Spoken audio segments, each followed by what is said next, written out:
Hello दोस्तों, सभी लोगों का स्वागत है हमारे YouTube channel Himanshu sir official में। देखिए दोस्तों, एसएससी जीडी का जो भाई बहन हमारे एग्ज़ाम के लिए फॉर्म फिलअप करें तो उनके लिए तैयारी के लिए हम जीके के क्वेश्चन लेकर आए। वो जीके के क्वेश्चन जो दोस्तों प्रीवियस ईयर क्वेश्चन पूछे गए हैं, ठीक है, प्रीवियस ईयर क्वेश्चन पूछे गए। अगर आपको कंटेंट रिलेवेंट लगे, अच्छा लगे, तभी वीडियो को लाइक करना और सब्सक्राइब करना, अन्यथा मत करना। नागालैंड में कौन सी भाषा बोली जाती है? आपसे क्वेश्चन ऐसा ही पूछा गया था, नागालैंड में कौन सी भाषा बोली जाती है, तो आंसर जाएगा अंग्रेजी। और कौन से क्वेश्चन एक्सपेक्टेड है मैं वो भी बता देता हूँ दोस्तों। अगर आपसे पूछा जाए कभी मेघालय में कौन सी भाषा बोली जाती है तो गारो, गोवा में कौन सी भाषा बोली जाती है कोंकणी, कर्नाटक में कौन सी बोली जाती है कन्नड़, केरल में कौन सी बोली जाती है दोस्तों मलयालम। ये आप सभी लोगों के लिए वेरी वेरी इंपॉर्टेंट रहने वाला है दोस्तों, ठीक है। नेक्स्ट है दोस्तों, पारादीप बंदरगाह किस राज्य में स्थित है? देखिए दोस्तों, पारादीप बंदरगाह किस राज्य में स्थित है? तो आंसर जाएगा हमारा दोस्तों उड़ीसा। पारादीप बंदरगाह जो हमारा है दोस्तों उड़ीसा के अंदर स्थित है, आप इसको याद रखना। अगर आपसे कभी पूछा जाए, बड़ा फेमस बंदरगाह इंपॉर्टेंट भी है कांडला, जो कि अगर पूछा जाए कांडला बंदरगाह कहाँ स्थित है तो कांडला हमारा गुजरात में स्थित है। आपको ये थोड़ा ध्यान में रखना है दोस्तों। एन्नोर बंदरगाह, ये एन्नोर होता है ऐसे, एन्नोर बंदरगाह कहाँ स्थित है तो ये आपको बताना है दोस्तों तमिलनाडु में स्थित है एन्नोर बंदरगाह, ठीक है। कई बार रिपीटेड क्वेश्चन है। तोरह किस धर्म की धार्मिक किताब है? देखिए दोस्तों, ऐसे क्वेश्चन आते रहते तो आप बिना स्किप करके जाते हैं, ठीक है, स्किप जरूर कर देते हैं। तो यहाँ पर दोस्तों तोरह जो है एक बुक का नाम है, एक बुक है तोरह, जो कि ये हमारी यहूदियों से संबंधित है। किससे संबंधित है दोस्तों? यहूदियों से। हमारी तोरह एक पुस्तक है जो कि यहूदियों से संबंधित होती है दोस्तों। एक क्वेश्चन और पूछा जाता है दोस्तों, भूटान में सबसे ज़्यादा जो निवासी हैं किस धर्म के हैं? तो याद रखना दोस्तों, ये क्वेश्चन एमटीएस में भी हालांकि आया था। तो जो बौद्ध धर्म है, बौद्ध धर्म सबसे ज़्यादा भूटान में निवासी हैं। बौद्ध धर्म से संबंधित जो लोग हैं वो भूटान के अंदर है। कहाँ पे हैं? भूटान के अंदर है। ऑप्टिकल फाइबर किस सिद्धांत पर कार्य करता है दोस्तों? साइंस का क्वेश्चन है, और चाहे जो एग्ज़ाम हो दोस्तों, साइंस का क्वेश्चन एक न एक होता ही है। ऑप्टिकल फाइबर दोस्तों है वो हमारा प्रकाश का पूर्ण आंतरिक परावर्तन के कार्य पर कार्य करता है। इसको थोड़ा आप याद रखिएगा। एक क्वेश्चन यहाँ से ये बनता है दोस्तों कि सूर्य उगते और अस्त होते समय लाल क्यों दिखाई देता है?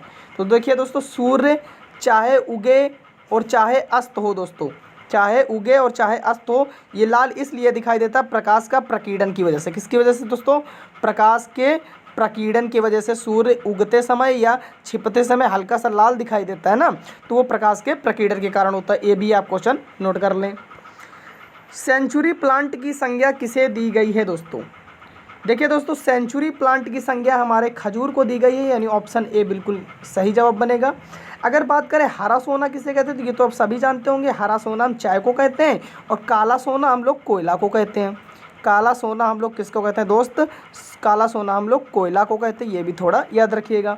मछलियों की रानी हिल्सा है, ये भी याद रखिएगा, मछलियों की रानी हिल्सा है।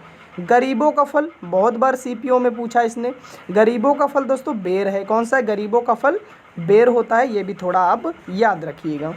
सिल्वर जिसको हम लोग चांदी कहते हैं, इसका हमारा जो संकेत होता है क्या है दोस्तों? तो उसका एजी है, आप याद रखिएगा। एजी हमारा क्या है? सिल्वर का संकेत होता है। अगर बात करें पोटेशियम का तो के याद रखना है आपको। लेड यानी सीसा, पीबी याद रखिएगा।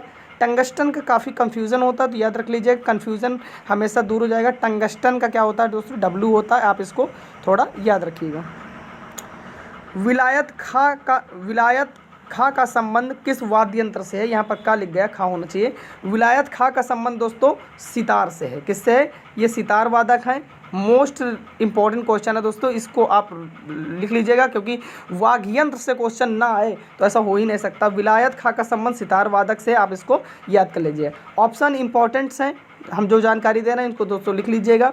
राजेंद्र कुलकर्णी पंडित हरिप्रसाद चौरसिया का संबंध बांसुरी से, याद रखिएगा। किशन महाराज जाकिर हुसैन का संबंध तबला से, यानी तबला वादक हैं। शिव कुमार शर्मा, मोस्ट इम्पॉर्टेंट, शिव कुमार शर्मा भजन सोपोरी संतूर वादक हैं, आप इसको थोड़ा नोट कर लीजिए दोस्त। नेक्स्ट है, राष्ट्रपति की अनिवार्य न्यूनतम आयु कितनी होती है? राष्ट्रपति की न्यूनतम आयु जो होती है दोस्तों 35 साल होती है।